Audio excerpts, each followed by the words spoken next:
శ్రీకృష్ణుని కాళీయుడి గాజలు వేడుకుంటూ వస్తారు.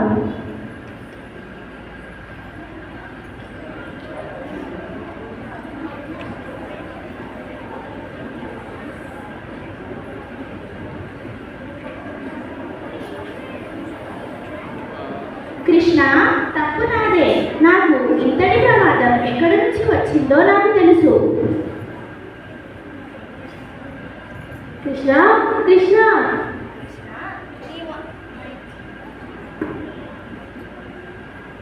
కృష్ణ, నీవు అంతటా నిండి ఉన్నావు. పరమాత్ముడవు. ప్రవీణాయ సాధునా దుష్టులైన వారిని దండించడానికి అవతారాన్ని స్వీకరించావు. ఆ భర్త కాళీయుడు ఎన్ని జన్మల పుణ్యమో, ఏ కష్టకాలంలో సత్యం చెప్పాడో తెలియదు కానీ మహాత్ముడిని తప్పని నీ పాద పద్మాలు, నీ పాదభూలి ఇన్నాళ్లకు మా దంతధరమైన నాట్యమాడుతున్నాయా? స్వామి, కానీ మా భర్త కాళీయుడికి స్వయంగా నీ పాదాలే తన తలపై నాట్యమాడుతున్నాయి. ఇందులో ఎక్కువ అదృష్టం ఎవరికి? మా భర్తకే కదా.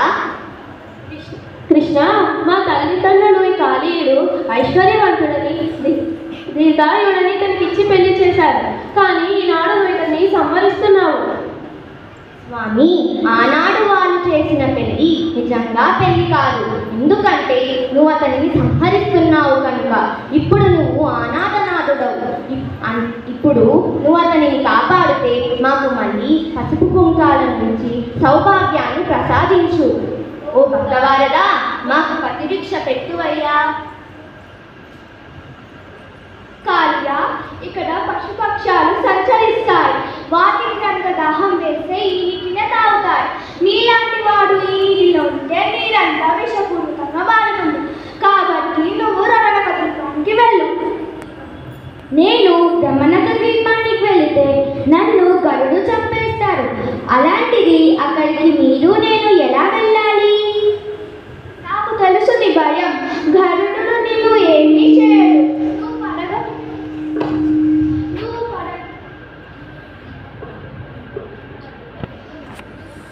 నువ్వు పడగ విప్పగానే నా కాని ముద్రలు మీ జాతి అంతటికి కనిపిస్తుంది.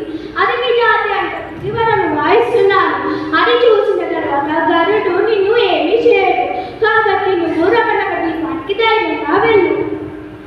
కాళీయుడు తన బంధుమిత్రులతో రమణక ద్వీపానికి వెళ్ళిపోతాడు.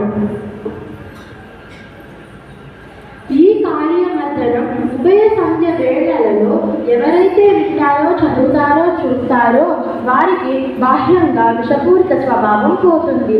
సర్పాలు కాటు వేయవని మానవాళికి వరం ప్రసాదించాడు శ్రీకృష్ణుడు.